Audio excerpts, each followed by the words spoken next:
Hello everyone, good morning. कैसे हैं आप लोग? स्वागत है आपका खान ग्लोबल स्टडीज़ के ऑफिशियल ऐप पर। मैं आपका जीएस मेंटर ज्ञान प्रकाश झा आपके सामने हाजिर हूँ पॉलिटी की अगली क्लास लेकर। एंड आज हम लोग इसमें डिस्कस करने वाले हैं unitary and federal form of our मतलब कॉन्स्टिट्यूशन, यानी कि यूनिटरी और फेडरल फॉर्म ऑफ गवर्नमेंट क्या होता है, हमारे संविधान के अंदर यूनिटरी और फेडरल फीचर्स कौन कौन से हैं, उसकी हम लोग चर्चा करने वाले हैं। एक बार सभी बच्चे जुड़ जाएंगे and then we will start the session of today. फिर हम लोग आज के सेशन को स्टार्ट करेंगे। ओके, तो सभी लोग एक बार जुड़ जाएंगे एंड फिर हम लोग स्टार्ट करते हैं।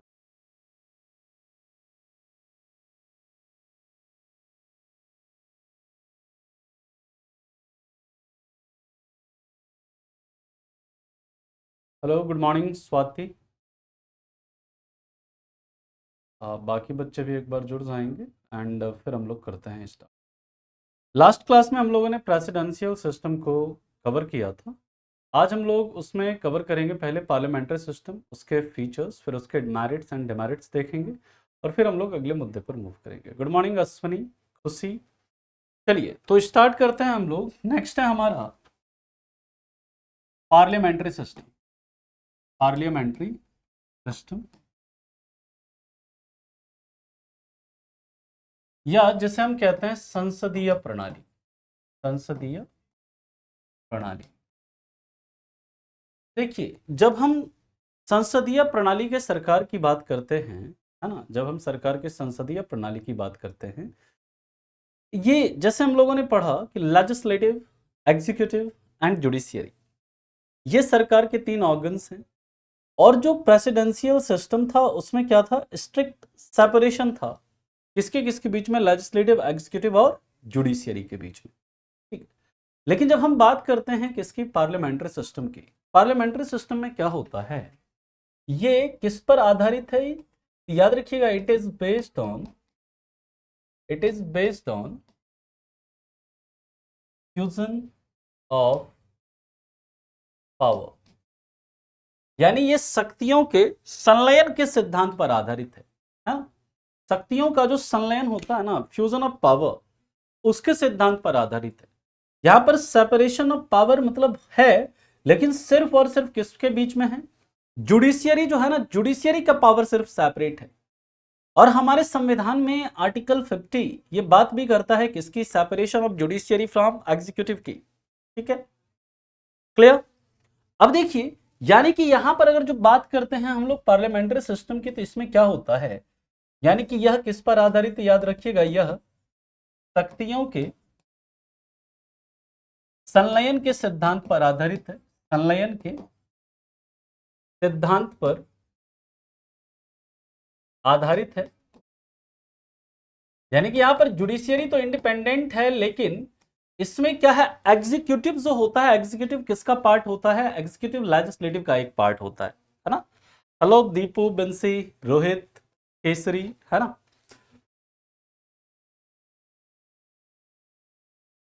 हाँ, कौन सा डाउट है रोनाल्डो साहब, आप अपना डाउट पूछ लीजिएगा, है ना, जब जो भी आपका डाउट है। अब देखिए, इसके आगे की बात करते हैं तो इसमें क्या होता है, इसमें executive is part of legislative, यानी जब हम लोग बात करते हैं संसदीय प्रणाली की, इसमें जो कार्यपालिका है वो किसका हिस्सा होती है, कार्यपालिका विधायिका का भी हिस्सा होती है। कार्यपालिका विधायिका का भी हिस्सा होती है। यानी कि यहां पर जो कार्यपालिका के जो सदस्य होते हैं ना, यानी जो एग्जीक्यूटिव है, जो मंत्री परिषद है, जो काउंसिल ऑफ मिनिस्टर है, उसके जो मेंबर्स हैं वो कहां से चुनकर आते हैं, वो लेजिस्लेटिव से चुनकर आते हैं, वो संसद से चुनकर आते हैं। और हम लोग अभी आगे डिस्कस करेंगे, जो हमारा देश है, हमारे देश में जो काउंसिल ऑफ मिनिस्टर है, यानी मंत्री परिषद है, उसके जो मेंबर हैं वो कहां से चुनकर आते हैं, वो या तो लोकसभा या किसके सदस्य होते हैं, या राज्यसभा के सदस्य होते हैं। ठीक है। अच्छा, बोर्ड का कलर चेंज कर दूं। ठीक है, कौन सा अभी देखते हैं, अगले स्लाइड में चेंज कर देंगे कलर, जैसा भी आप कलर कहेंगे, है ना। किस कौन सा कलर कर दें बताइए। संलयन का मतलब है सुबोध कि जैसे यहाँ पर लेजिस्लेटिव और जो एग्जीक्यूटिव है, इसका जो लेजिस्लेटिव के जो मतलब लेजिस्लेटिव का जो पावर है, एग्जीक्यूटिव का जो पावर है, दोनों सेपरेट नहीं है ना।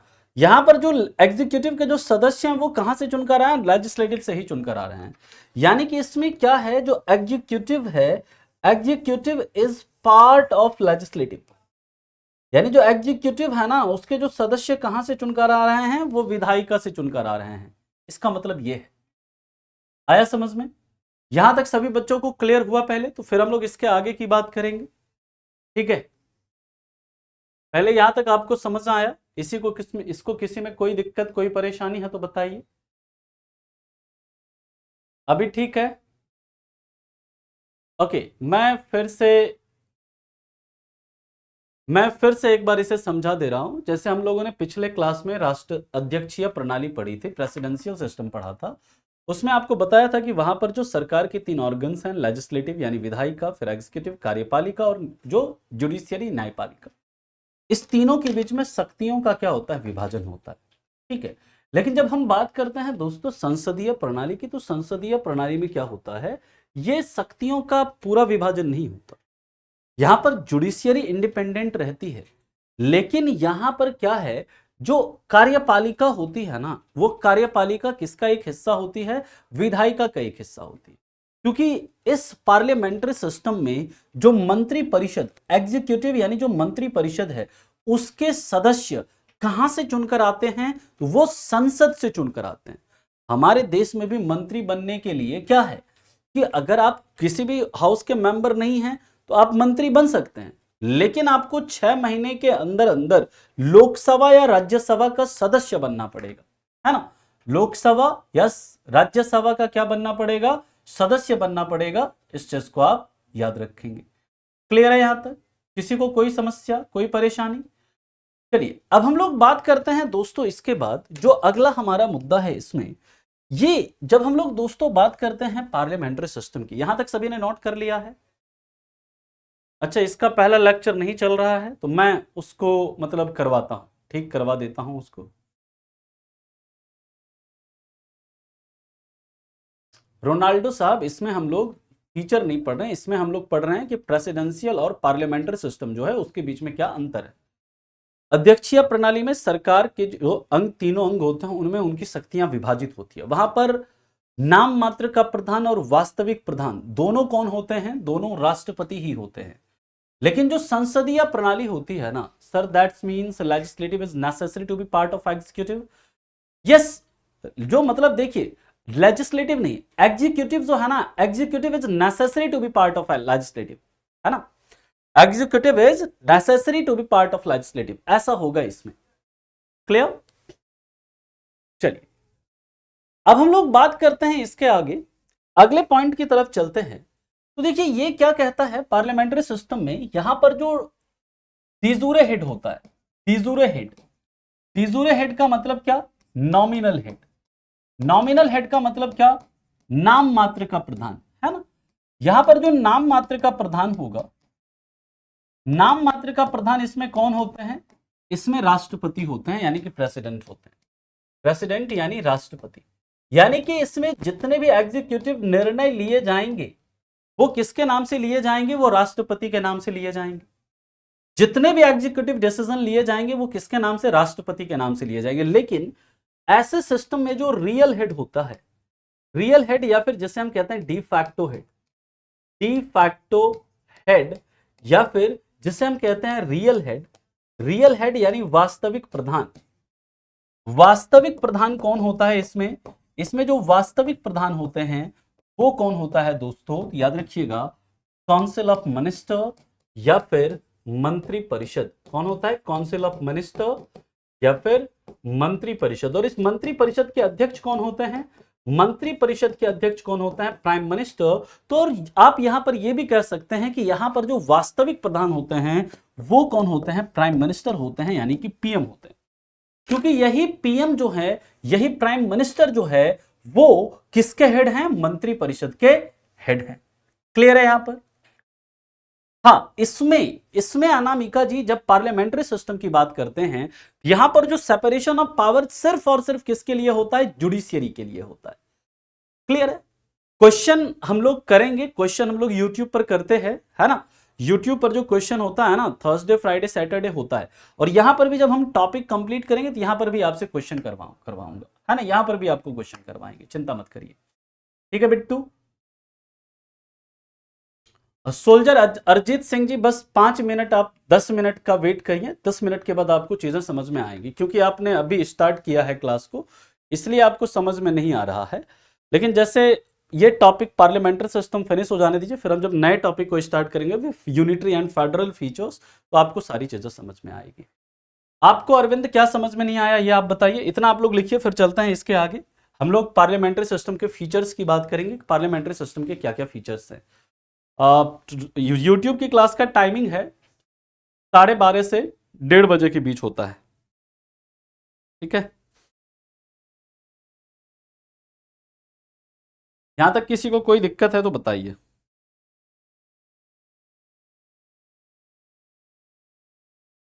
सिंगल एग्जीक्यूटिव में जस्ट वहां पर जो सिंगल एग्जीक्यूटिव होता है ना, वहां पर डिफैक्टो हेड जो होता है वो प्रेसिडेंट ही होता है, और डी जो मतलब नॉमिनल हेड होता है वो भी प्रेसिडेंट ही होते हैं, है ना?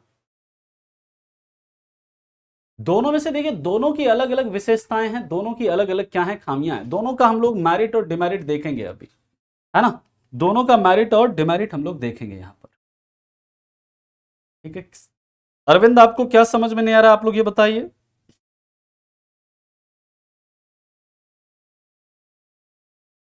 चलिए, अब हम लोग बात करते हैं, मैं फिर से रिपीट करूं परीक्षित? ठीक है, देखिए पार्लियामेंट्री सिस्टम जो है ना, पार्लियामेंट्री सिस्टम में देखो, जैसे भारत है, भारत के अंदर क्या है, संसदीय प्रणाली है, ध्यान से मेरी बात को सुनिएगा। और ये जो संसदीय प्रणाली है ना, हमने कहां से? ब्रिटेन से अडॉप्ट किया है। हमारे देश के अंदर जितने भी निर्णय हैं, जितने भी डिसीजन हैं, वो किसके नाम से लिए जाते हैं? तो वो राष्ट्रपति के नाम से लिए जाते हैं। क्यों? क्योंकि राष्ट्रपति क्या है? एग्जीक्यूटिव हेड है। राष्ट्रपति क्या है? हमारे देश के नॉमिनल हेड है। लेकिन एक्चुअल में जो सरकार की जितने भी डिसीजन है वो लेता कौन है? तो वो कैबिनेट मीटिंग होती है, और उस गवर्नमेंट यानी कि गवर्नमेंट जो कैबिनेट मीटिंग होती है उसकी अध्यक्षता कौन करता है? प्राइम मिनिस्टर करते हैं। और उस कैबिनेट मीटिंग में सरकार के सारे निर्णय लिए जाते हैं, निर्णय राष्ट्रपति नहीं लेते हैं। राष्ट्रपति को बस कोई भी निर्णय है उस पर क्या कह दिया जाता है? राष्ट्रपति को भेज दिया जाता है, कहता है राष्ट्रपति महोदय आप इस पर क्या कर दीजिए? साइन कर दीजिए अपने। राष्ट्रपति कहेंगे जी सर हम कर देते हैं साइन। सारे निर्णय कौन ले रहा है? मंत्रिपरिषद, यानी कैबिनेट के द्वारा सारा डिसीजन लिया जा रहा है, मंत्रिपरिषद के द्वारा सारा डिसीजन लिया जाता है, जिसके हेड कौन है? प्राइम मिनिस्टर है। लेकिन सारे निर्णय किसके नाम से लिए जा रहे हैं? राष्ट्रपति के नाम से। तो नॉमिनल हेड कौन है? राष्ट्रपति है। रियल हेड कौन है? यहां पर काउंसिल ऑफ मिनिस्टर है। यानी कि जो पार्लियामेंट्री सिस्टम होता है उसमें ज्यादा पावरफुल कौन होता है? वो प्राइम मिनिस्टर होता है ना? ज्यादा पावरफुल कौन होता है? प्राइम मिनिस्टर होता है। राष्ट्रपति जो होता है बस वो नाम मात्र का हेड होता है, इस चीज को आप याद रखेंगे। अब देखिए एक चीज और भी याद रखिएगा, यहां पर एक चीज आपको याद रखना है, इसमें हेड ऑफ स्टेट, जो पार्लियामेंट्री सिस्टम है इसमें हेड ऑफ स्टेट यानी राज्य का प्रमुख कौन है? राज्य का प्रमुख कौन है? हेड ऑफ स्टेट, वो होंगे प्रेसिडेंट। यहां पर पार्लियामेंट्री सिस्टम में राज्य का प्रमुख कौन है? राष्ट्रपति। ठीक है, लेकिन यहां पर हेड ऑफ गवर्नमेंट यानी सरकार का प्रमुख कौन होता है? यहां पर हेड ऑफ गवर्नमेंट यानी सरकार का प्रमुख ऐसे संसदीय प्रणाली में कौन होता है? वो होता है दोस्तों, याद रखेंगे कौन? Prime minister. कौन होता है? प्राइम मिनिस्टर यानी कि प्रधानमंत्री। वास्तविक प्रमुख कौन होता है यहां पर? प्रधानमंत्री होता है, जो सरकार का मुखिया होता है, सरकार का हेड होता है। हम लोग जब बात करते हैं दोस्तों इसके आगे, अच्छा पीएम को अगर कुछ हो गया तो उसकी जगह कौन निर्णय लेगा? देखिए केजीएस यूजर जी, जब पीएम का डेथ हो जाता है या पीएम कुछ हो जाता है, पीएम अगर बीमार हो जाते हैं, अलग अलग कंडीशन है, अगर देखिए पीएम अपने पद पर नहीं है उस समय पीएम से रिलेटेड जो मतलब उस तरह का जो निर्णय है कोई नहीं लेगा। ठीक है, जो कैबिनेट मीटिंग है उस समय नहीं होगी। हां, अगर इनकेस पीएम का डेथ हो गया, मेरी बात को बहुत ध्यान से सुनिए, अगर पीएम का डेथ हो गया तो क्या होगा, council of minister he dissolve हो जाएगी, फिर से नए मंत्री परिषद का गठन होगा, नए प्राइम मिनिस्टर जब बनेंगे तब जाकर cabinet meeting. Without prime minister council of minister work नहीं करता है, इस चीज को आप याद रखेंगे। यस, हमारे देश में पार्लियामेंट्री सिस्टम है और हमने ये पार्लियामेंट्री सिस्टम को कहां से लिया है, ब्रिटेन से लिया है। क्लियर है यहां तक? अरिजीत सिंह जी, मैंने आपको अभी अभी बताया है कि वेट फॉर 5 मिनट, इस टॉपिक को आप फिनिश हो जो बीच से ऐसे क्लास करेंगे, ऑलरेडी हमने कॉन्सेप्ट इसके पढ़ रखे हैं कुछ पिछली क्लास में। अगर आप बीच में आएंगे तो आपको एक पहले आपको पूरे पुरानी जो 10 क्लासेस हो चुकी है उसको देखना पड़ेगा। जैसे अभी ये टॉपिक 5 से 10 मिनट में ओवर होगा, फिर अभी हम नया टॉपिक जब स्टार्ट करेंगे तब आपको समझ में आएगी, है ना। तो इसलिए थोड़ा सा वेट करिए, 5 से 10 मिनट वेट करिए, आपको समझ में आएगा। ठीक है, अब देखिए यहां पर याद रखिएगा, इस सिस्टम में जो होता है, executive is responsible to legislature, executive is responsible to legislature. ठीक है, ध्यान से इस चीज को समझिएगा, यानी कि यहां पर जो कार्यपालिका होती है, कार्यपालिका विधायिका के प्रति उत्तरदायी होती है, कार्यपालिका विधायिका के प्रति क्या होती है, उत्तरदायी होती है। इसका मतलब क्या है, ध्यान से समझना है। कार्यपालिका विधायिका के प्रति क्या होती है, उत्तरदायी होती है, ध्यान से समझना है। कार्यपालिका का मतलब क्या, मंत्री परिषद, काउंसिल ऑफ मिनिस्टर। ठीक है, अब यहां पर मंत्री परिषद देखिए सरकार में तभी तक रहेगा जब तक उसे लोअर हाउस में या लोकसभा में क्या है, बहुमत प्राप्त है। मैंने आपको पिछली क्लास में बताया था, ठीक है, अनामिका जी अभी इसके ऊपर आएंगे, है ना, कि प्रेसिडेंट सेटिस्फाई ना हो तो भी साइन करना पड़ेगा।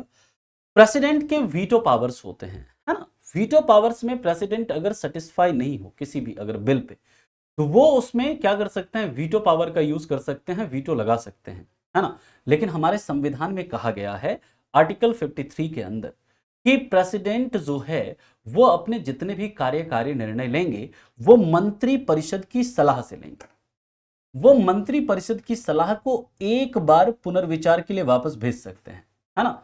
लेकिन अगर फिर से वही सलाह राष्ट्रपति के पास वापस आती है तो राष्ट्रपति को मंत्री परिषद के सलाह के अकॉर्डिंग ही क्या करना पड़ेगा, काम करना पड़ेगा। इस चीज को आप याद रखें। क्लियर है? ठीक है, भारत में किसी भी धर्म को मान्यता, सभी धर्मों का बराबर सम्मान है ना, कोई ऐसा पर्टिकुलर रिलीजन नहीं है इंडिया का।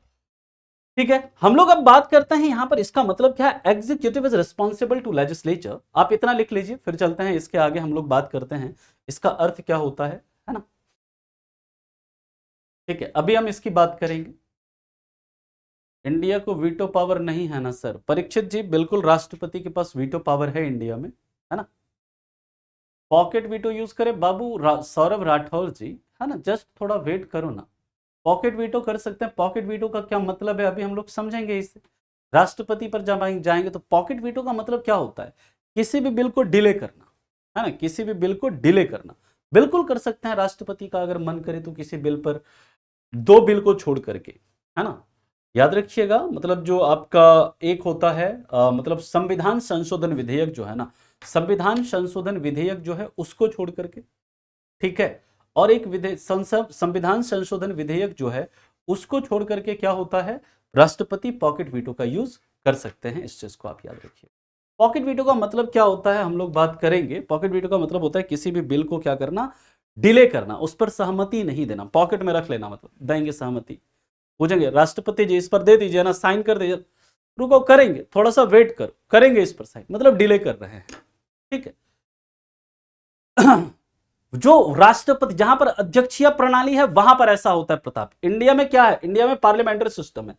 अब देखिए इसको समझिएगा कि जो भारत है ना, भारत में संसदीय प्रणाली है और भारत में भी जो मंत्री परिषद है वो कहां से चुनकर आते हैं, जब किसी भी पार्टी को लोकसभा में बहुमत प्राप्त होता है, जब किसी भी पार्टी को लोकसभा में बहुमत प्राप्त होता है, लोकसभा का चुनाव होता है और वहां पर जिस पार्टी को सबसे ज्यादा सीट मिलता है वो सरकार बनाती है, सरकार बनाती है। और जब तक उसे लोकसभा में मेजॉरिटी रहेगा, तब तक वो सरकार में बनी रहेगी। लोकसभा में मेजोरिटी खत्म होगा, काउंसिल ऑफ मिनिस्टर भी क्या हो जाएगा, डिसॉल्व हो जाएगा। काउंसिल ऑफ मिनिस्टर भी क्या हो जाएगा, समाप्त हो जाएगी, यानी सरकार भी क्या हो जाएगी, गिर जाएगी। इसलिए दोस्तों याद रखिएगा, हमारे संविधान में यह लिखा गया, इसमें क्या होता है, काउंसिल ऑफ मिनिस्टर, ध्यान से समझिएगा, council of minister is collectively responsible to, ध्यान से मेरी बात को समझेंगे, collectively responsible to, council of minister is collectively responsible to, council of minister is collectively responsible to lower house या इसी लोअर हाउस को क्या कहा जाता है हमारे देश में, लोकसभा। क्या बोलते हैं इसी को हम लोग, लोकसभा। यानी कि मंत्री परिषद सामूहिक रूप से किसके प्रति उत्तरदायी होगी, मंत्री परिषद सामूहिक रूप से निम्न सदन या लोअर हाउस जिसे हम कहते हैं लोकसभा, निम्न सदन किसे कहा जाता है, लोकसभा के प्रति उत्तरदायी हो, लोकसभा के प्रति उत्तरदायी होती है। यानी कि जब तक मंत्री परिषद को लोकसभा में बहुमत प्राप्त है, लोकसभा में मेजॉरिटी प्राप्त है, तब तक वो सरकार में बनी रहेगी। लोकसभा में बहुमत समाप्त, सरकार भी क्या हो जाएगी, गिर जाएगी। इसलिए हमारे संविधान में लिखा गया है आर्टिकल 75 क्लाउज 3 में, आर्टिकल 75 क्लाउज 3 में लिखा गया है कि मंत्री परिषद जो होगा वो किस पर रिस्पॉन्सिबल होगा, किसके प्रति रिस्पॉन्सिबल होगा, सामूहिक रूप से वो लोकसभा के प्रति रिस्पॉन्सिबल होगा। इस चीज को आप याद रखें। जबकि हमारे संविधान में यह भी कहा गया है कि मंत्री परिषद जो है उसके अध्यक्ष कौन होंगे, प्राइम मिनिस्टर होंगे, और इस प्राइम मिनिस्टर का अपॉइंटमेंट जो होगा वो किसके द्वारा होगा, राष्ट्रपति के द्वारा होगा। Prime minister is appointed by president. जबकि अदर जो काउंसिल ऑफ मिनिस्टर के मेंबर होंगे, मान लीजिए गृह मंत्री है, वित्त मंत्री है, रेल मंत्री है, विदेश मंत्री है, इनकी नियुक्ति राष्ट्रपति करेंगे। लेकिन राष्ट्रपति को इन मंत्रियों का नाम कौन सजेस्ट करेंगे, इन मंत्रियों का नाम सजेस्ट करेंगे कौन, प्रधानमंत्री। यानी प्रधानमंत्री की सलाह पर राष्ट्रपति क्या करते हैं, यहां पर अन्य मंत्रियों की नियुक्ति करते हैं। इस चीज को आप याद रखिएगा। क्लियर है पॉइंट यहां तक? ये बात सभी को समझ में आ गई? किसी को कोई दिक्कत, कोई परेशानी है तो बताइए। हाँ बिल्कुल सोनम, जब तक लोकसभा में बहुमत है तब तक गवर्नमेंट टिकी रहेगी, लोकसभा में बहुमत खत्म, सरकार गिर जाएगी। और यही है यहां पर कि मंत्री परिषद का मतलब समझिए, सीधा का सीधा मतलब क्या है, सरकार। ठीक है, मंत्री परिषद किसके प्रति कलेक्टिवली रिस्पॉन्सिबल है, लोकसभा के प्रति। लोकसभा में बहुमत खत्म हो जाएगा, अगर लोकसभा में बहुमत समाप्त हो जाएगा तो मंत्री परिषद को इस्तीफा देना पड़ेगा, प्राइम मिनिस्टर भी रिजाइन कर देंगे और बाकी के मंत्री भी क्या करेंगे, अपने पद को छोड़ देंगे। क्लियर है यहां तक? आ गया समझ में? आगे चला हम लोग। आर्टिकल क्या है बिट्टू जी, जैसे आप किताब में कोई कंटेंट पढ़ते हैं ना, तो हमारे संविधान के अंदर जो कंटेंट है, जो हमारे संविधान के अंदर जो अलग अलग बातें लिखी गई, वो आर्टिकल के माध्यम से लिखी गई है। आर्टिकल 1, आर्टिकल 2, आर्टिकल 3, ये सब हम लोग पढ़ेंगे। ठीक है, अब हम लोग चलते हैं, देखिए इसके आगे की बात करते हैं। तो ये इसके मतलब क्या क्या फीचर्स हैं, है ना, इसके क्या क्या विशेषताएं हैं, इसकी हम लोग बात करेंगे। यहां पर दोस्तों याद रखिएगा क्या होता है, यहां पर सबसे पहली बात याद रखिएगा कि इसके विशेषताएं, फीचर्स, पार्लियामेंट्री सिस्टम का फीचर्स यानी विशेषता।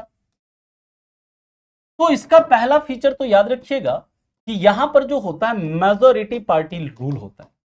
मेजॉरिटी पार्टी रूल किसमें, संसदीय प्रणाली में क्या होता है, मेजॉरिटी पार्टी रूल होता है। यानी कि बहुमत दल का शासन होता है, बहुमत दल का शासन होता है, इसे समझिए।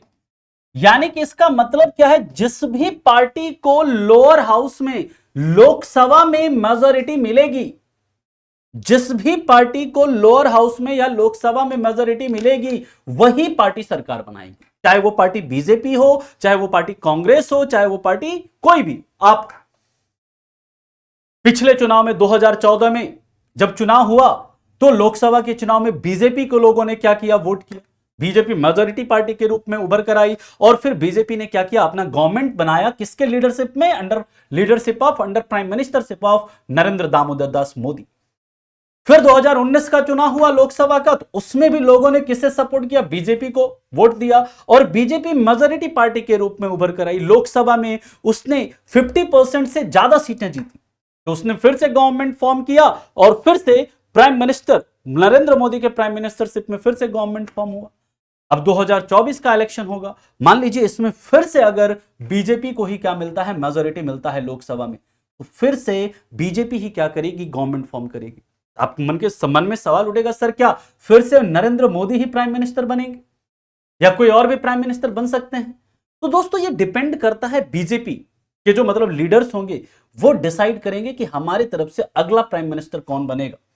ठीक है, अगर वो डिसाइड करते हैं कि yes Narendra Modi will continue as prime minister of BJP, तो वो फिर से क्या करेंगे? कंटिन्यू करेंगे। अगर वो कहेंगे नहीं इस बार नरेंद्र मोदी जी नहीं, इस बार अमित शाह के लीडरशिप में बनेगा, अमित शाह प्राइम मिनिस्टर बनेंगे, या बीजेपी ने डिसाइड करेगी बीजेपी की नहीं इस बार हम योगी आदित्यनाथ को क्या करेंगे? प्राइम मिनिस्टर बनाएंगे, तो वो बीजेपी का निर्णय होगा। क्लियर है पॉइंट? आया समझ में? अब देखिए इसके आगे की बात करते हैं, यानी कि इसका मतलब क्या है? मेजॉरिटी पार्टी रूल है, यानी कि जिस भी पार्टी को किसमें लोकसभा में बहुमत मिलेगी वही पार्टी क्या करेगी? यहां पर शासन करेगी। दूसरी बात करते हैं दोस्तों, याद रखिएगा यहां पर क्या होता है, यहां पर पीएम जो है अपॉइंटेड होता है किसके द्वारा? President. PM is appointed by president, PM is appointed by president. ऐसा हमारे संविधान का आर्टिकल 75 क्लॉज 1 कहता है। प्रधानमंत्री की नियुक्ति कौन करेंगे? प्रधानमंत्री की नियुक्ति राष्ट्रपति करते हैं। इसलिए कई बार सवाल पूछा जाता है कि प्रधानमंत्री एक कैसा पद है?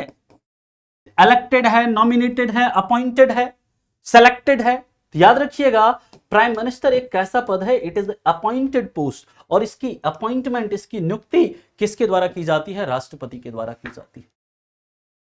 क्लियर है पॉइंट यहां तक? ठीक है, ऐसा होगा तब तो फिर से इलेक्शन करने में पैसे का वेस्ट होगा सर। कैसा होगा? क्या सवाल है आपका? कैसा होगा? क्या बताएंगे? बता रहे हैं आप? मैं मतलब पूरा सवाल लिखिए।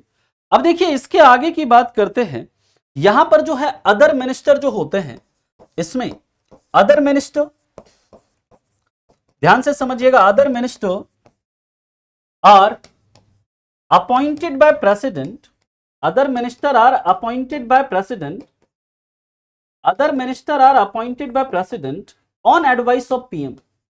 मैंने पिछली क्लास में भी आपको बताया था कि जो भी पार्टी को, जिस भी पार्टी को मेजॉरिटी मिलेगी उसके नेता को प्राइम मिनिस्टर अपॉइंट कर दिया जाएगा प्रेसिडेंट के द्वारा। अब प्राइम मिनिस्टर अपने पार्टी में से जो भी सदस्य होंगे, जो भी मेंबर्स होंगे, जो भी लोकसभा या राज्यसभा के सदस्य या जो नहीं भी है, उनका लिस्ट तैयार करेंगे। अमित शाह, राजनाथ सिंह, स्मृति ईरानी, एस जयशंकर, है ना, इसी तरह और भी लिस्ट बनाएंगे और प्रेसिडेंट को दे देंगे।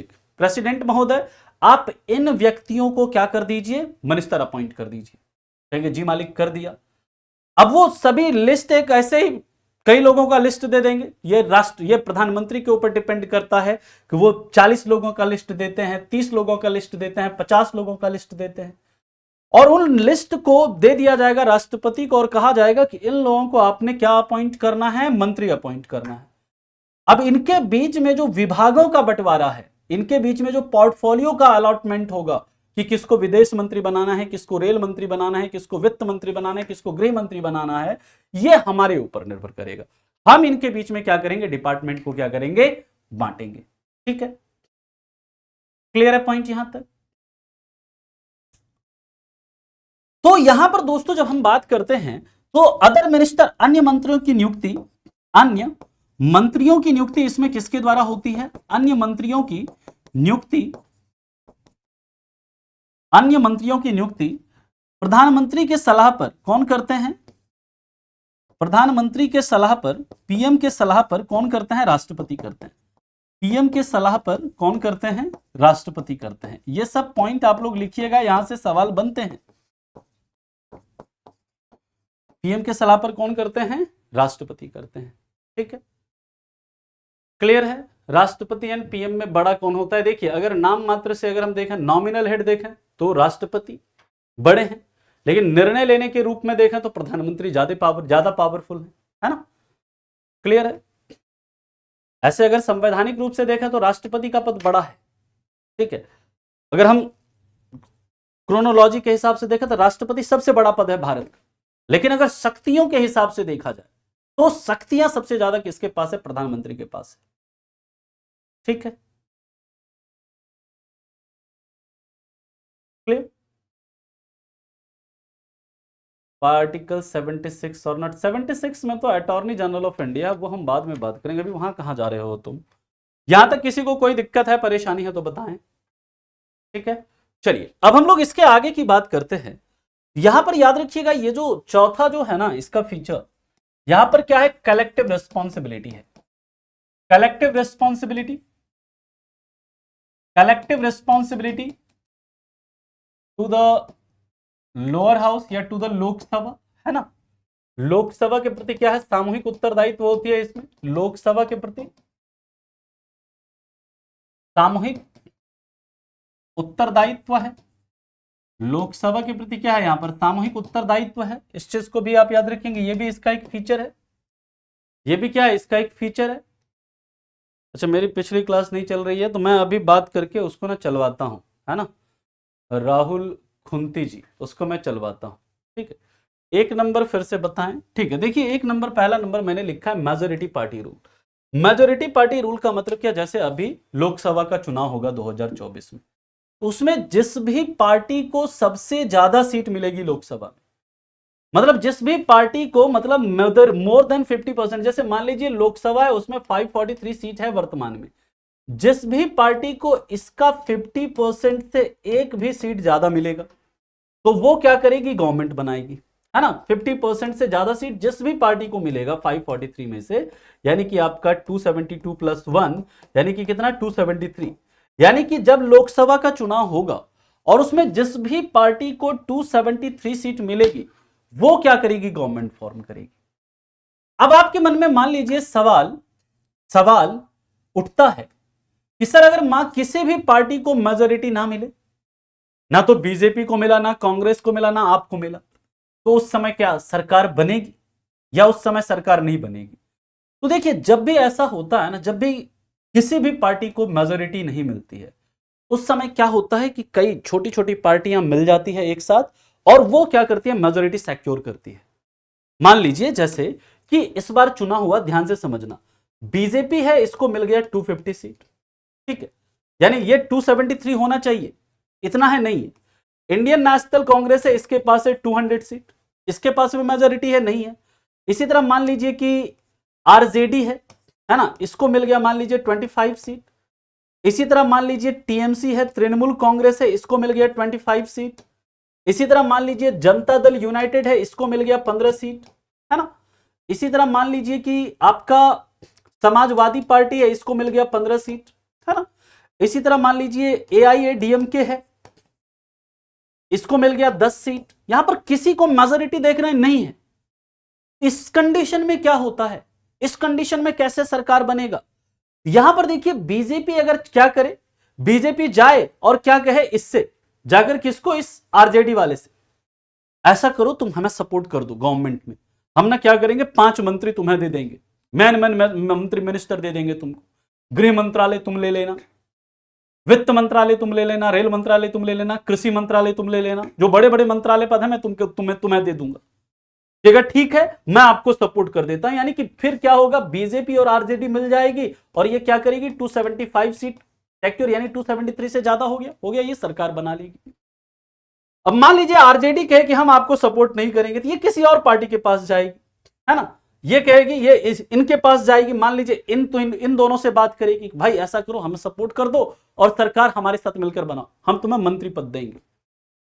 जब ऐसी कई सारी पार्टियां, मान लीजिए इसमें से कोई भी बीजेपी के साथ नहीं मिल रहा है, अब कांग्रेस क्या करेगा? इस कांग्रेस जाएगा इन सभी के पास, कांग्रेस जाकर इसके आरजेडी के साथ मीटिंग करेगा, टीएमसी के साथ मीटिंग करेगा, जेडीयू के साथ मीटिंग करेगा, सपा के साथ मीटिंग करेगा और इन सभी को कहेगा कि भाई क्या करो, हमें सरकार में सपोर्ट करो। जब एक से अधिक पार्टियां मिल करके क्या करेगी? सरकार अगर बनाती है, उसे क्या कहते हैं हम लोग? उसे कहते हैं अलायंस गवर्नमेंट। अलायंस गवर्नमेंट कहते हैं हम लोग उसे, जब कई सारी पार्टियां क्या होती है? सरकार मिलकर बनाती है। जैसे बीजेपी और उसकी जो सहयोगी पार्टियां हैं उसको नाम दिया जाता है क्या, एनडीए, नेशनल डेमोक्रेटिक अलायंस, है ना, राष्ट्रीय प्रगतिशील गठबंधन, उसे बोलते हैं क्या, राष्ट्रीय लोकतांत्रिक गठबंधन, जनतांत्रिक गठबंधन, जो भी है ना, नेशनल डेमोक्रेटिक अलायंस, एनडीए। इसी तरह दोस्तों अभी बीजेपी के अगेंस्ट कई सारी पार्टियों ने मिलकर अपना एक अलग नया अलायंस बनाया है, आप सुना होगा आप लोगों ने नाम, इंडिया। ये अलायंस के रूप में जब कई सारी पार्टियां मिलकर सरकार को फॉर्म करती है ना, तो उसे क्या बोलते हैं हम लोग, अलायंस गवर्नमेंट कहते हैं, है ना, इस चीज को याद रखिएगा, गठबंधन वाली सरकार। कभी भी याद रखिएगा, कोई भी गवर्नमेंट किसी भी लोकतंत्र में जो ज्यादा बहुमत वाली सरकार होती है ना, वो हमेशा मजबूत होती है, क्योंकि बहुमत वाली जो सरकार होती है वो निर्णय लेने में स्वतंत्र होती है, वो किसी भी प्रकार के जनता के कल्याण के लिए अच्छे डिसीजन ले सकती है, उसे मतलब, और जो डिसीजन लिया जाता है वो कंटिन्यू करता है वो डिसीजन। जब भी बहुमत वाली सरकार बनती है तो लोकतंत्र के लिए हमेशा बहुमत वाली जो सरकार होती है वो क्या होती है, फायदेमंद होती है। ये जो आपकी गठबंधन वाली सरकार होती है उसमें क्या होता है, सरकार के टिकने का चांसेस जो होता है वो बहुत कम होता है, सरकार उसमें टिक नहीं पाती, किसी भी एक पार्टी ने साथ छोड़ा सरकार गिर गई, है ना। आप देखिए 98 से वाला जो मतलब 90s वाला जो दौर था, 1918 जब राजीव गांधी के बाद जो सरकार बनी कई बार, ठीक है, 1 साल के लिए सरकार बनती थी गिर जाती थी, 2 साल के लिए सरकार बनती थी गिर जाती थी, यानी कि जो आपका अलायंस गवर्नमेंट होता है ना उसमें स्थिरता नहीं होती। क्लियर है पॉइंट यहां तक? अच्छा, खुद से दोनों पार्टी को 273 कैसे मिल सकता है ये बताइए। जब आपका यहां पर 543 ही सीट है, एक को 273 है तो दूसरे को कितना, 270 ही मिलेगा ना, 273 तो मिल ही नहीं सकता। बात समझ रहे हैं? ठीक है, इंडिया में कई सारी पार्टियां हैं परीक्षित जी, है ना। अगर हम नेशनल पार्टी की बात करें, राष्ट्रीय पार्टी की बात करें, तो उसकी संख्या वर्तमान में 6। ये सब हम लोग डिस्कस करेंगे जब हम पढ़ेंगे क्या, इलेक्शंस, वहां पर आपको बताएंगे इसके बारे में। यूपीए पहले हुआ करता था यूनाइटेड प्रोग्रेसिव अलायंस हुआ करता था, ठीक है ना। अब यूपीए वाला जो वो है ना वो खत्म होकर के अब उसे ही क्या नाम दे दिया गया है, इंडिया, ठीक है। यूपीए अब नहीं रहा, यूनाइटेड उसे कहते थे संयुक्त प्रगतिशील गठबंधन, यूनाइटेड प्रोग्रेसिव अलायंस।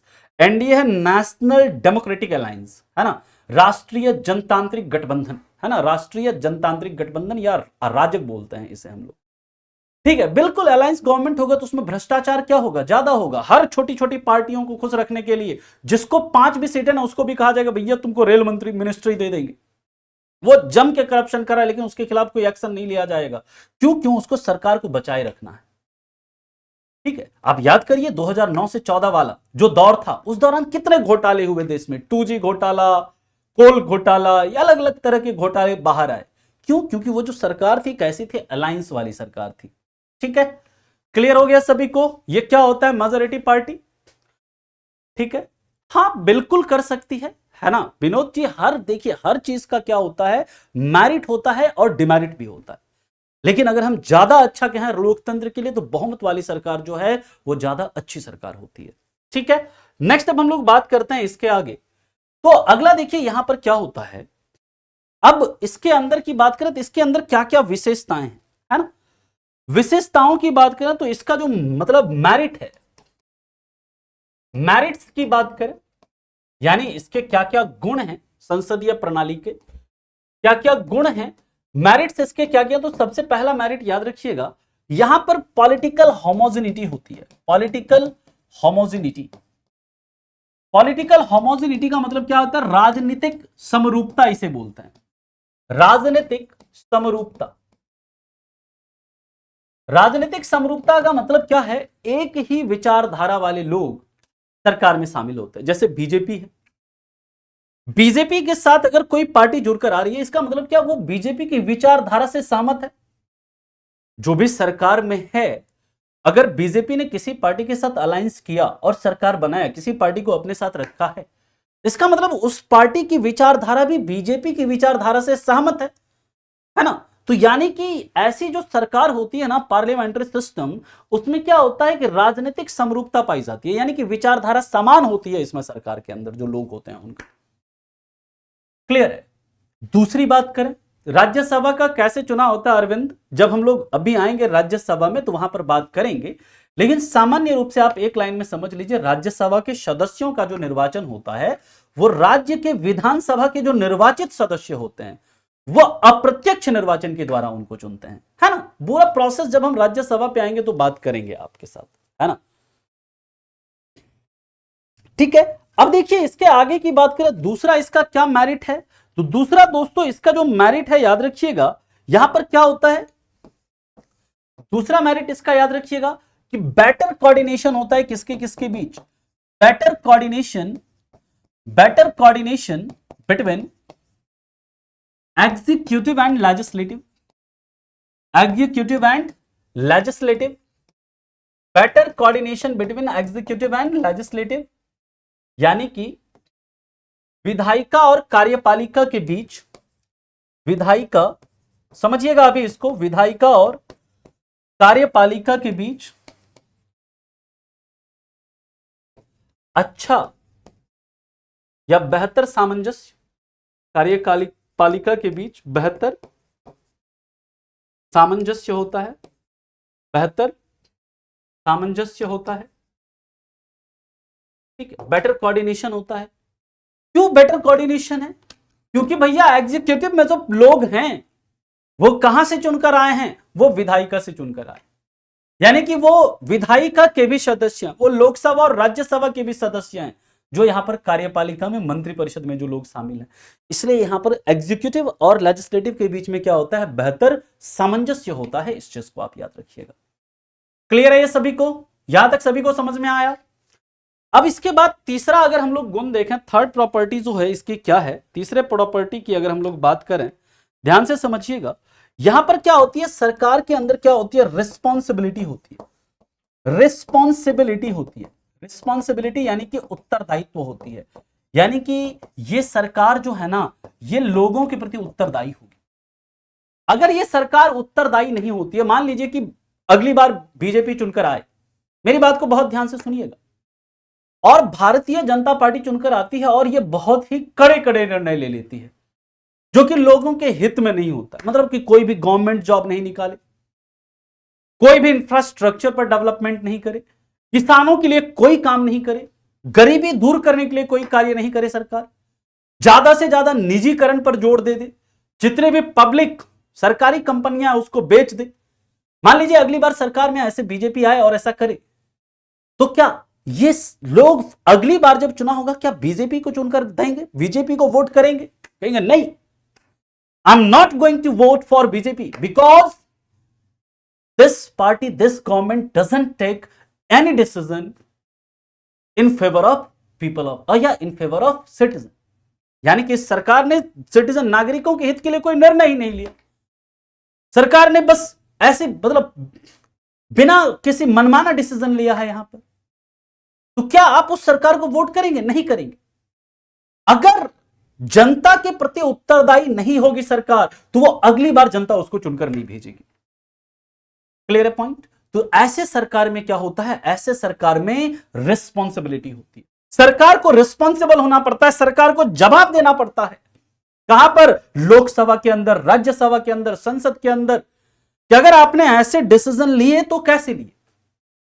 सिंपल सा एग्जांपल, एग्रीकल्चर बिल वाला कितना बवाल हुआ पूरे देश में, अंततः जाकर सरकार को क्या करना पड़ा, उस बिल को वापस लेना पड़ा। क्यों, क्योंकि यहां पर क्या है, रिस्पॉन्सिबिलिटी है, गवर्नमेंट के अंदर रिस्पॉन्सिबिलिटी है, क्योंकि सरकार को डर लगा कि अगर हम इसे वापस नहीं करेंगे तो अगली बार जनता हमें वोट नहीं करेगी। आया समझ में। सेकेंड पॉइंट जो है एक बार और बता दीजिए, second point, better coordination between executive and legislative. देखो मैंने क्या बताया, यहां पर जो मंत्री परिषद है इसके मेंबर्स कहां से चुनकर आते हैं, पार्लियामेंट, यानी कि या तो लोकसभा और राज्यसभा से चुनकर आते हैं। तो यहां पर जो है एग्जीक्यूटिव जो है इसके मेंबर यहीं से चुनकर आ रहे हैं, इसी लोकसभा और राज्यसभा से चुनकर आ रहे हैं। ये एग्जीक्यूटिव है और ये क्या है, लेजिस्लेचर है। इसके बीच में क्या होगा, बेटर कोऑर्डिनेशन होगा, सामंजस्य अच्छा होगा, कोई भी बिल होगा तो उस पर मतलब आसानी से वो जल्दी से पास होगा। किसी मतलब उसके ऊपर जो है ना लेजिस्लेटिव ज्यादा मतलब क्या करेगी, टांग नहीं अड़ाएगी एग्जीक्यूटिव के काम में, और एग्जीक्यूटिव जो है लेजिस्लेटिव के काम में कोई वो नहीं करेगी, परेशानी, मतलब कि उसके बीच में क्या होगा, कोऑर्डिनेशन होगा। ठीक है, लेकिन एक चीज याद रखिएगा, किसी भी डेमोक्रेसी को अच्छे से फंक्शन करने के लिए, मेरी बात को बहुत ध्यान से सुनिएगा, किसी भी डेमोक्रेसी को बेहतर फंक्शन के लिए, किसी भी डेमोक्रेसी के अच्छे से कार्य करने के लिए किसका होना आवश्यक है? तो दोस्तों वहां पर एक मजबूत विपक्ष का होना आवश्यक है। एक मजबूत जो विपक्ष है, अपोजिशन है, स्ट्रांग अपोजिशन का होना आवश्यक है। अगर स्ट्रांग अपोजिशन नहीं होगी किसी भी डेमोक्रेसी के अंदर, तो वहां पर सरकार जो है फिर क्या होगी? मनमानी निर्णय लेगी, उसके सरकार के निर्णयों के ऊपर सवाल उठाने वाला कोई नहीं होगा। क्लियर है पॉइंट? अभी सरकार क्यों कड़े कड़े डिसीजन ले रही है? क्यों? क्योंकि हमारे देश में मजबूत विपक्ष नहीं है। अगर मजबूत विपक्ष होता तो सरकार के निर्णयों पर, सरकार के एक्शन पर वो क्या करता? सवाल खड़ा करता। ठीक है, तो इसलिए किसी डेमोक्रेसी के बेटर फंक्शनिंग के लिए एक मजबूत विपक्ष का होना क्या है? आवश्यक होता है। इस चीज को भी आप याद रखेंगे। क्लियर है यहां तक? पवन, मैंने क्या बताया कि भारत एक क्या है? सेक्युलर स्टेट है, धर्मनिरपेक्ष राज्य है। यहां पर सभी धर्म को बराबर वो क्या की गई है? बराबर मान्यता दी गई है। ऐसा भारत ने किसी भी धर्म को विशेष मान्यता नहीं दी है कि भैया ये हम जो है हिंदू धर्म को सिर्फ मानते हैं, नहीं। Because India is a secular state. Bharat एक क्या है? धर्मनिरपेक्ष राज्य है। इस चीज को आप याद रखेंगे। क्लियर है यहां तक? फर्स्ट पॉइंट मैंने लिखा है पॉलिटिकल होमोजेनिटी। पॉलिटिकल होमोजेनिटी का मतलब क्या? देखो, जब सरकार बनता है ना, सरकार में यहां पर संसदीय प्रणाली के अंदर जो सरकार होती है उसमें ऐसे ही लोग सरकार में शामिल होते हैं जिनके विचार एक जैसे होते हैं। बीजेपी से वही पार्टी, कभी क्या बीजेपी से बहन जी जो मतलब क्या कहते हैं ममता दीदी है, वो आकर क्या कहते हैं शामिल होगी बीजेपी के गवर्नमेंट में? नहीं, क्योंकि उसकी विचारधारा अलग है, बीजेपी की विचारधारा अलग है। बीजेपी में कैसे मतलब ऐसी ही पार्टियां बीजेपी के साथ आएगी या सरकार को सपोर्ट करेगी जिनका मतलब जो थॉट है, जिनका जो ऑब्जेक्टिव है, जिनकी विचारधारा जो है वो बीजेपी के साथ मैच कर रही है ना? यानी कि यहां पर जो सरकार होता है ना, सरकार में एक एक ही मतलब विचारधारा वाले लोग क्या होते हैं? शामिल होते हैं, है ना? ये है इसका मतलब। अब हम लोग बात करते हैं दोस्तों इसके अंदर, तो इसके मेरिट्स हम लोगों ने देखे, अब इसके डिमेरिट्स भी हैं कुछ। अब क्या है, कोई भी सरकार है तो उसके क्या कहते हैं? डिमेरिट्स भी होंगे। ठीक है, हाँ जी बिल्कुल है ना? आपको ये मैंने पहले भी बताया हुआ है, पहले स्टार्टिंग से अगर देखिए, आप किसी ने भी शुरू से क्लास नहीं करी है ना, तो प्लीज आप लोग स्टार्टिंग से क्लास देखो, क्योंकि मैंने पिछले 10 क्लास में सिर्फ और सिर्फ बेसिक से करवाए हैं, है ना? अगर आप वो नहीं करते तो फिर आगे आपको दिक्कत होगी। इसलिए सभी से रिक्वेस्ट है कि आप पहले जो पुरानी क्लासेस है आप उसे देखिए। नेक्स्ट हम लोग बात करते हैं दोस्तों, इसके बाद नेक्स्ट जो होता है इसका डिमेरिट्स। डिमेरिट क्या है? यानी दोष। इसे हम लोग क्या कहेंगे? दोष। किसका दोष? पार्लियामेंट्री सिस्टम का दोष। सबसे पहला तो ये क्या होती है? अनस्टेबल होती है, अनस्टेबिलिटी होती है, इसमें अस्थिरता होती है। क्योंकि भाई साहब देखो, लोकसभा में बहुमत खत्म तो सरकार भी खत्म। मान लीजिए कि कांग्रेस, और मान लीजिए कि अभी 2024 में चुनाव होता है और क्या होती है? बीजेपी को बहुमत नहीं मिलती, बीजेपी को 285 सीट मिला, और बीजेपी ने ऐसे मान लीजिए कि कोई एआईएडीएमके पार्टी है, इसके साथ मान लीजिए इसकी 25 सीट है और इसके साथ अलायंस करके क्या करे? सरकार बना ले।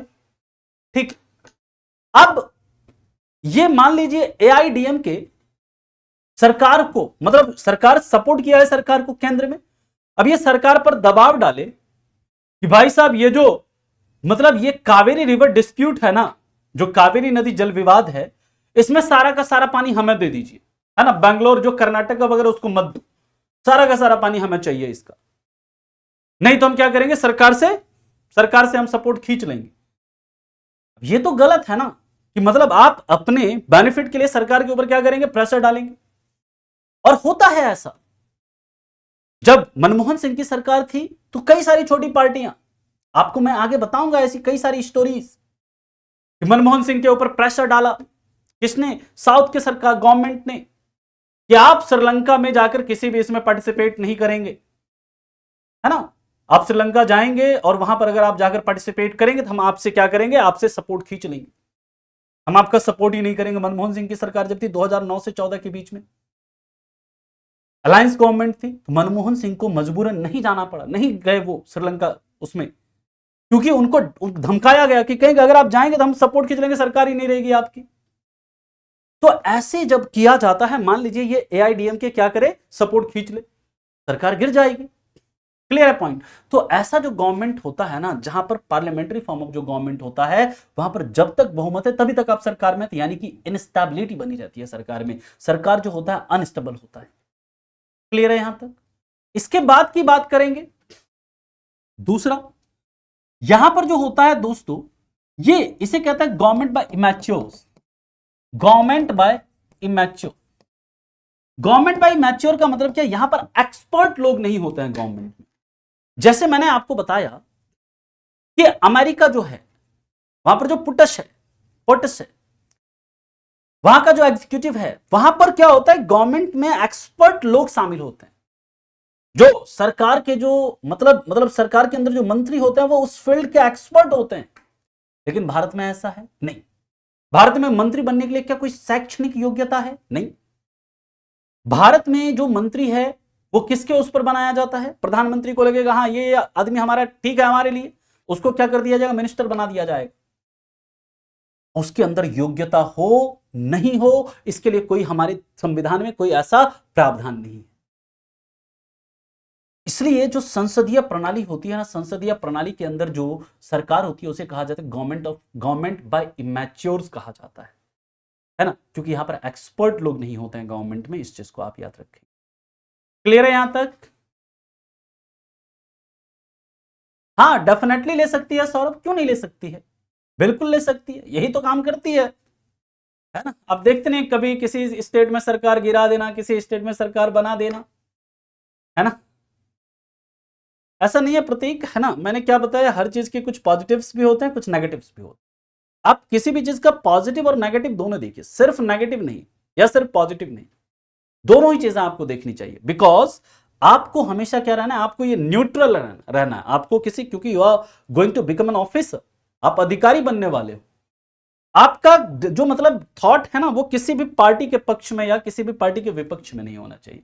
आपका थॉट प्रोसेस जो होना चाहिए न्यूट्रल होना चाहिए। कोई अच्छा काम कर रही है तो अच्छा कहेंगे, कोई खराब कर रही है तो खराब कहेंगे। ये नहीं कि पूरा पूरा क्रिटिसाइज ही कर रहे हैं रवीश कुमार की तरह, है ना, या पूरी तरह से एकदम महिमा मंडन नहीं कर रहे, ये भी नहीं। आपका जो वो होना चाहिए बिल्कुल न्यूट्रल, है ना, और वो दिखना चाहिए आपके थॉट में, आपके विचार में ये दिखना चाहिए, ठीक है ना।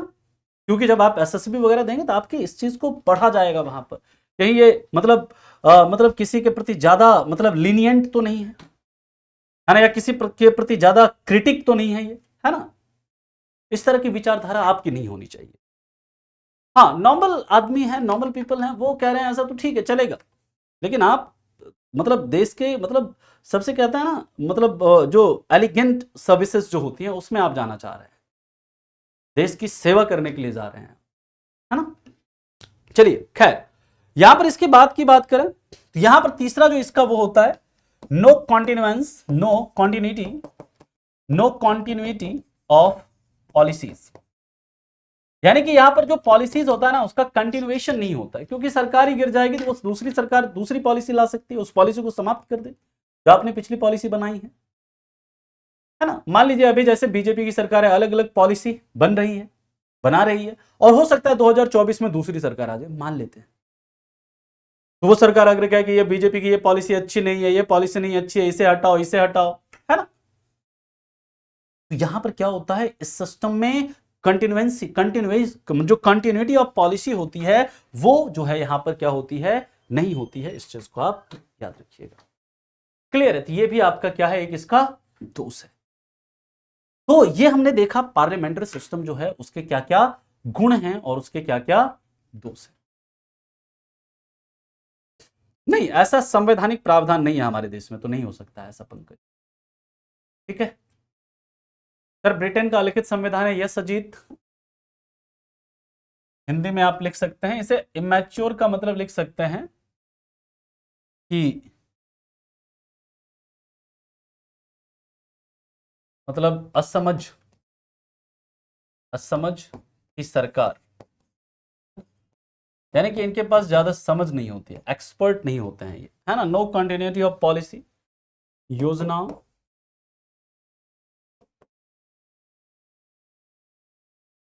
का लगातार योजनाएं ऐसे लिख लीजिएगा, योजनाएं लगातार रूप से लागू नहीं होती। ठीक,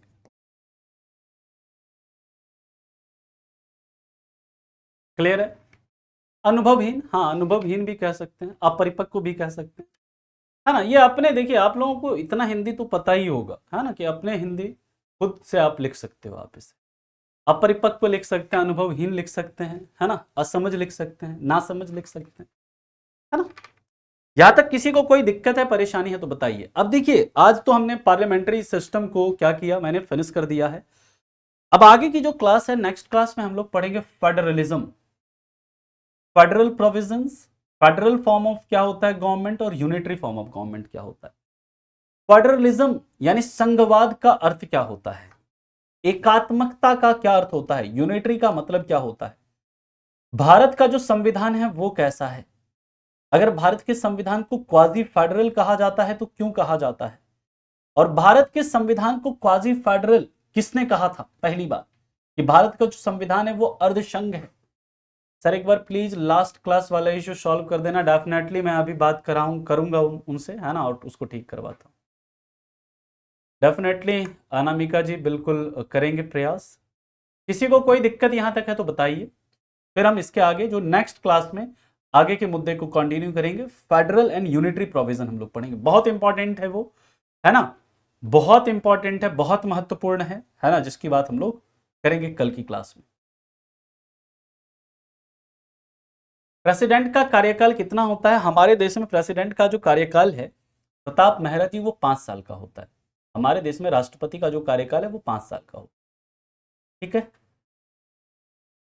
सर, लास्ट क्लास नहीं चल रही है, उसको हम ठीक करवाते हैं अभी, है ना, अभी बात करते हैं और उसको सही करवाते हैं। और किसी का कोई दिक्कत? केसरी जी कोई बात नहीं है, आज आपकी पहली क्लास है, आप पुरानी क्लासेस देखिए, तब जाकर आज आपकी क्लास देखेंगे तो आज की क्लास भी आपको समझ में आएगी। पहले आप पुरानी क्लासेस देखो। अंकेश अग्रवाल, आर्टिकल चालू होने में अभी लगेगा, लगभग आप मान लीजिए एक मतलब 5-6 क्लास के बाद ही आर्टिकल चालू होगा। ठीक है, क्योंकि अभी हमें कॉन्स्टिट्यूशनल डेवलपमेंट ऑफ इंडिया देखना है, मेकिंग ऑफ इंडियन कॉन्स्टिट्यूशन देखना है, पार्ट एंड स्केड्यूल देखना है, तब जाकर आर्टिकल स्टार्ट होगा। अभी आपका लगभग 5-6 क्लास के बाद ही स्टार्ट होगा। कॉन्स्टिट्यूशन में संशोधन ना करके, मतलब सर कॉन्स्टिट्यूशन में संशोधन कॉन्स्टिट्यूशन में करना यह पार्लियामेंट के पावर में है ना, उसका भी एक प्रोसीजर होता है, ऐसे नहीं होता। महान्यायवादी क्या है बात करेंगे प्रिया।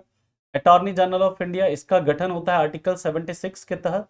और याद रखिएगा, लेक्चर 10 में मैंने प्रेसिडेंशियल सिस्टम में बताया है प्रताप, हमारे देश में प्रेसिडेंशियल सिस्टम नहीं है, मैं बार बार बोल रहा हूं, हमारे देश में संसदीय प्रणाली है। वो मैंने प्रेसिडेंशियल सिस्टम जहां पर है उसके बारे में बताया है आपको, वहां पर जो राष्ट्रपति का कार्यकाल होता है वो कितना होता है, 4 साल का होता है। ठीक है, क्लियर।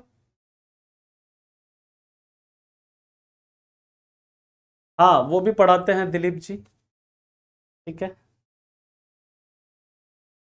चलिए, राष्ट्रपति का चुनाव पढ़ेंगे जब राष्ट्रपति पे आएंगे अरविंद, वहां पर राष्ट्रपति का चुनाव कैसे होता है बताएंगे आपको। पॉसिबल है ना, डेफिनेटली पॉसिबल है। ठीक है? आपकी वाली एक क्लास वो मैं ठीक करवाता हूँ, उस क्लास को, उसको मैं करवाता हूँ सही। बना सकता है, बिल्कुल बना सकता है ना, बस कंडीशन ये है कि लोकसभा या राज्यसभा का सदस्य हो, और अगर नहीं भी है तो 6 मंथ के अंदर, उसका जिस दिन से अपॉइंटमेंट होगा उसके 6 मंथ के अंदर अंदर उसको दोनों में से किसी हाउस का सदस्य बनना पड़ेगा। आर्टिकल इसके लिए पढ़ेंगे शिवम कुमार सीडीएस लवर जी, इसके लिए हम लोग पढ़ेंगे आर्टिकल 33 34, वहां पर आपको बताएंगे।